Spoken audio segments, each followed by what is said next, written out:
अस्सलाम वालेकुम फ्रेंड्स, कैसे हैं आप। उम्मीद है आप सब खैरियत से होंगे और आप सबको मैं वेलकम करता हूं अपने यूट्यूब चैनल पर। जैसा कि आप लोग जानते हैं कि लास्ट लेक्चर में हमने CSS पैडिंग के बारे में पढ़ा था और आज का जो हमारा लेक्चर होगा वो CSS विड्थ और हाइट से रिलेटेड होगा। विड्थ और हाइट को हम ऑलरेडी यूज़ कर चुके हैं, लेकिन कुछ इसमें प्रॉपर्टीज़ हैं जो कि ऐड करूँगा आज मैं इंशाल्लाह, क्योंकि CSS पढ़ रहे हैं तो कुछ प्रॉपर्टीज़ जो रह गई थी हमारी वो हम यहाँ पे कवर करेंगे, ठीक है।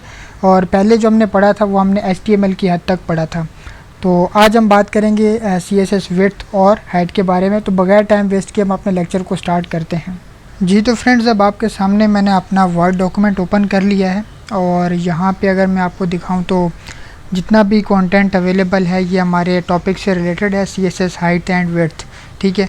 तो इसमें कुछ प्रॉपर्टीज़ जो हैं वो नई है जो कि मैं आपको बताऊंगा, जो आज से पहले अभी तक हमने नहीं पढ़ी। तो सबसे पहले विड्थ और हाइट को थोड़ा सा रिवाइज कर लेते हैं।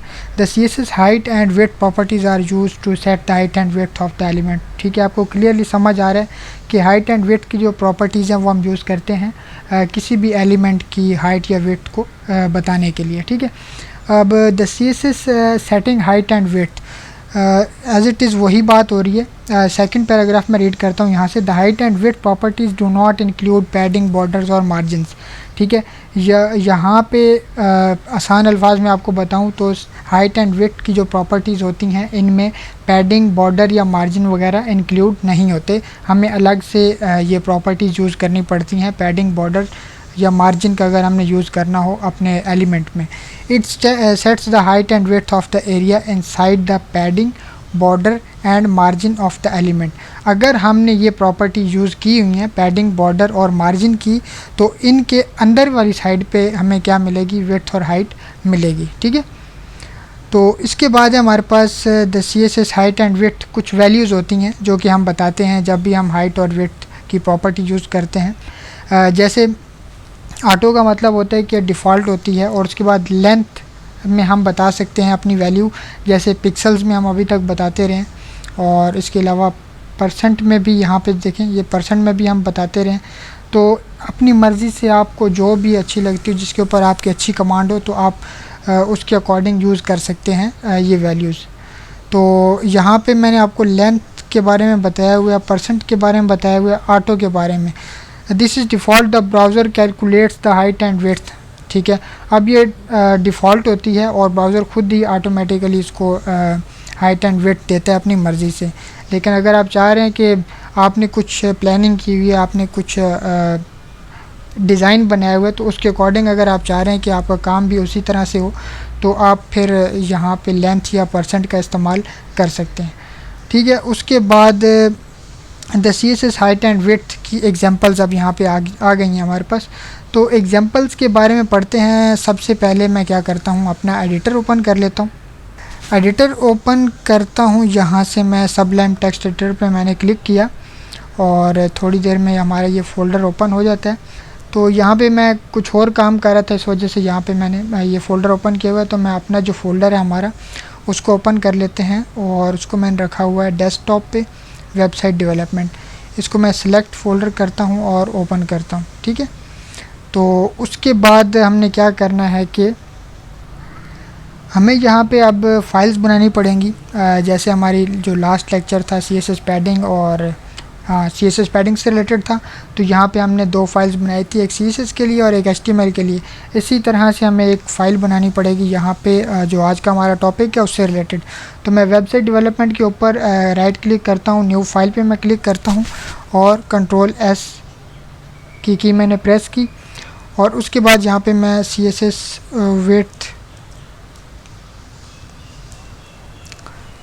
विड्थ और हाइट .html, ठीक है।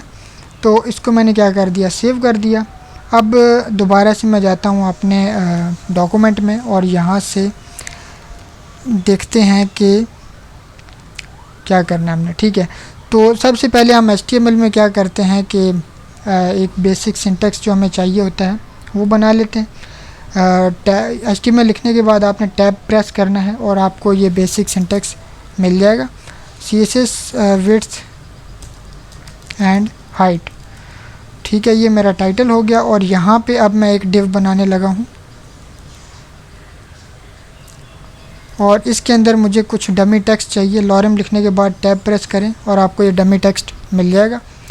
अब मैं आपको ये फ़ाइल रन करके दिखाता हूँ। तो मैं जाता हूँ अपने फ़ोल्डर में वेबसाइट डेवलपमेंट, और यहाँ पे मेरी फ़ाइल है CSS विड्थ एंड हाइट। तो इसको मैं ओपन करता हूँ तो कुछ इस तरह से मुझे ये मिल चुका है, जो कि अभी हमने डिव यूज़ किया है। अब इसके ऊपर हमने जो विड्थ एंड हाइट की प्रॉपर्टीज़ हैं वो अप्लाई करनी है। तो उसके लिए मुझे यहाँ पे एक फ़ाइल लिंक करवानी पड़ेगी, जो कि हमारी CSS की फ़ाइल होगी। लिंक लिखने के बाद टैब की प्रेस करनी है और यहाँ पे आपने नाम देना है CSS विड्थ हाइट .css। ठीक है, अब इस पूरे को हम कॉपी कर लेते हैं जो हमने यहाँ पे नाम दिया, Ctrl+C, और उसके बाद उसी तरह से न्यू फाइल, Ctrl+S, और जो नाम हमने कॉपी किया यहाँ पे पेस्ट, और उसके बाद सेव। तो ये हमारी फ़ाइल यहाँ पे बन चुकी है। अब क्या करते हैं कि डॉक्यूमेंट में अपने देखते हैं विड्थ हाइट और बैकग्राउंड कलर ये हम देते हैं। तो यहाँ पे मैं क्या करता हूँ, डिव विड्थ कितनी हो 500 पिक्सल्स, और हाइट कितनी हो 300 पिक्सल्स, और उसके बाद बैकग्राउंड कलर क्या हो पाउडर ब्लू। ठीक है, ये मैं यूज़ कर लेता हूँ और एक दफ़ा चेक कर लेते हैं कि हाइट, विड्थ और बैकग्राउंड कलर। चलें, विड्थ को हम 50% यूज़ कर लेते हैं, यहाँ पे हम परसेंट की वैल्यू यूज़ कर लेते हैं। तो अब क्या करते हैं कि इसको मैं सेव करता हूँ और आपको मैं रिफ़्रेश करके दिखाता हूँ। तो ये देखें कि इसको जो विड्थ है वो 50% मिल चुकी है, यहाँ तक इसको विड्थ मिली है। ठीक है, और उसके बाद यहाँ पे अगर आपको मैं दिखाऊँ तो 300 की जो हाइट है वो भी इसको मिल चुकी है। मैं चाहूँ तो यहाँ पे 150 भी कर सकता हूँ, 200 भी कर सकता हूँ। तो इसको चेक कर लेते हैं अपने अकॉर्डिंग कि कहाँ पे ये एडजस्ट होगा। तो 200 आई थिंक ओके है। तो 200 हमने हाइट दी है और बैकग्राउंड कलर हमने पाउडर ब्लू दिया है, और उसके बाद ये हमारी क्या है विड्थ है। इतना हो गया, और उसके बाद अब हम चलते हैं अपने डॉक्यूमेंट में, मज़ीद कुछ एग्जांपल्स देखते हैं। ठीक है, अभी हमने क्या यूज़ की थी, विड्थ 50%। ठीक है, परसेंट भी हमने यूज़ कर लिया। अब मैं आपको पिक्सल्स यूज़ करके दिखाता हूँ। तो यहाँ पे मैं 50% की जगह 500 पिक्सल्स का यूज़ करके दिखाता हूँ आपको। सेव करते हैं और उसके बाद मैं रिफ़्रेश करता हूँ। तो ये देखें, अब ये 500 पिक्सल्स विड्थ इसकी हो चुकी है। तो मैंने जिस तरह से आप लोगों को कहा था कि आप वैल्यू जो है वो परसेंट में भी दे सकते हैं और विड्थ में भी दे सकते हैं, ये आपकी अपनी मर्ज़ी होती है। जिसके ऊपर आपकी अच्छी कमांड है आप उसको यूज़ कर सकते हैं। लेकिन परसेंट का ये फ़ायदा होता है कि आपको क्लियरली पता है कि 50% आधा होता है, 100% कंप्लीट होता है, 20% उससे थोड़ा छोटा होता है। तो परसेंट किसी हद तक आसानी होती है, जबकि आपको 500, 600 इसके बारे में इतना आइडिया नहीं होता। तो परसेंट का आप यूज़ कर लें तो ज़्यादा बेस्ट है, कोई ऐसा इशू नहीं है। जो मर्ज़ी आपका आप यूज़ कर सकते हैं। उसके बाद अब यहाँ पे कुछ एक नोट है, ज़रा इसको पढ़ लेते हैं। ठीक है, यहाँ पे वही पहले वाली बात हो रही है कि पैडिंग और बॉर्डर्स वगैरह इंक्लूड नहीं होते इसमें। उसके बाद है प्रॉपर्टी, जो कि न्यू प्रॉपर्टी है और अभी हम इसको यूज़ करते हैं। The maximum width property is use to set the maximum width of an element. अगर हमने बताना हो कि हमारा ये एलिमेंट है और इसकी मैक्सिमम विड्थ इतनी होनी चाहिए, तो आप यहाँ पे मैक्स विड्थ की जो प्रॉपर्टी है उसका यूज़ करेंगे।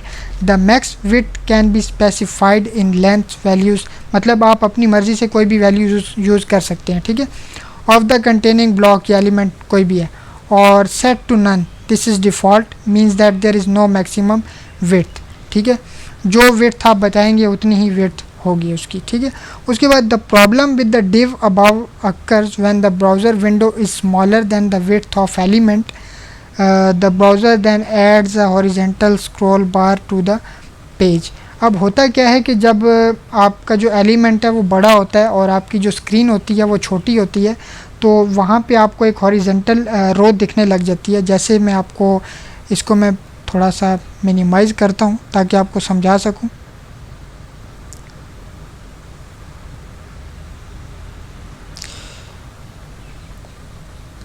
तो ये अगर आप देखें तो यहाँ पे आपको ये स्क्रॉल बार नज़र आ रही है, ये हमारा पूरा का पूरा डॉक्यूमेंट है, ठीक है। तो यहाँ पे आपको स्क्रॉल बार नज़र आ रही है, इसका मतलब ये है कि हमारी जो स्क्रीन है वो छोटी है, जबकि हमारा जो टेक्स्ट है वो क्या है, काफ़ी विड्थ में ज़्यादा है। तो ये बात यहाँ पे समझाने की कोशिश की जा रही है, ठीक है। उसके बाद हमारे पास आता है कि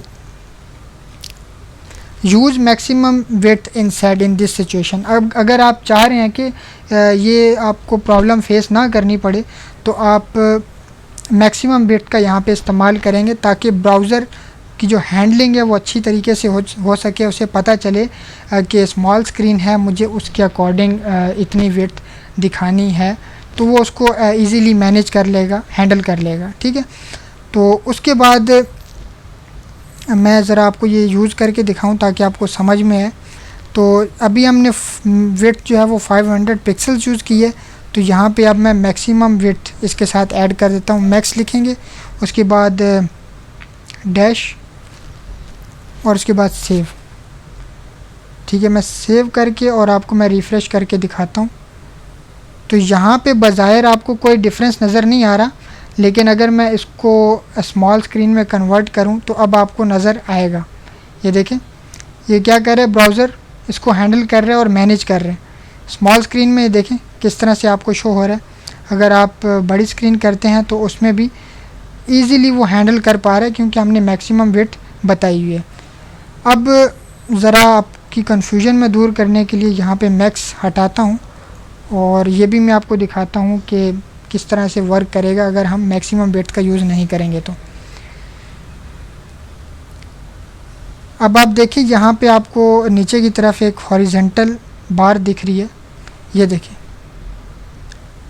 यहाँ पे आपको एक हॉरिजेंटल बार दिख रही है। इससे क्लियरली ज़ाहिर हो रहा है कि आपकी जो स्क्रीन है वो छोटी है, लेकिन आपका जो एलिमेंट है उसकी जो विड्थ है वो काफ़ी ज़्यादा है, इस वजह से ब्राउज़र उसको हैंडल नहीं कर पा रहा। तो यहाँ पे हम मैक्सिमम विड्थ का इसलिए यूज़ करते हैं, ठीक है। आई होप कि ये आपको अच्छी तरीके से समझ आ गया होगा जो भी मैंने अभी आपको बताया है। उसके बाद आगे हम बढ़ते हैं। ओके ओके ओके ओके, ठीक है। तो इतना ही हमारे पास जो कंटेंट था वो इतना ही था, और मैक्सिमम विड्थ एक ऐसी प्रॉपर्टी थी जो न्यू थी और उससे पहले हमने ये सारी प्रॉपर्टीज़ पढ़ी हुई हैं जो कि विड्थ और हाइट से रिलेटेड थी। तो आज का टॉपिक इतना ही है, और अगर आपको कोई प्रॉब्लम हो, कोई कन्फ्यूजन हो, कोई चीज़ ना समझ आ रही हो तो आप मुझसे पूछ सकते हैं। मैं आपको यही सजेस्ट करूँगा कि आप 2 से 3 या 4 एलिमेंट बनाएं, मतलब ज़्यादा से ज़्यादा आपका कंटेंट होना चाहिए वेब पेज के ऊपर। अब देखें मैंने यहाँ पे एक डिव यूज़ की है, आप चाहें तो इसको थोड़ा सा लेंदी करें, थोड़ा सा बड़ा करें, 3-4 डिव्स का यूज़ करें, और उसके बाद यहाँ पे डिफरेंट प्रॉपर्टीज़ का इस्तेमाल करके देखें, मैक्सिमम विड्थ और उसके बाद सिंगल विड्थ, ताकि आपको आइडिया हो कि क्या हो रहा है क्या है, ठीक है। और अगर फिर भी कोई प्रॉब्लम हो, कि कन्फ्यूजन हो, तो आप मुझसे पूछ सकते हैं बगैर किसी हेजिटेशन के। तो मिलता हूँ आपको इंशाल्लाह नेक्स्ट लेक्चर में, तब तक के लिए दुआ में याद रखिएगा। अल्लाह हाफिज़।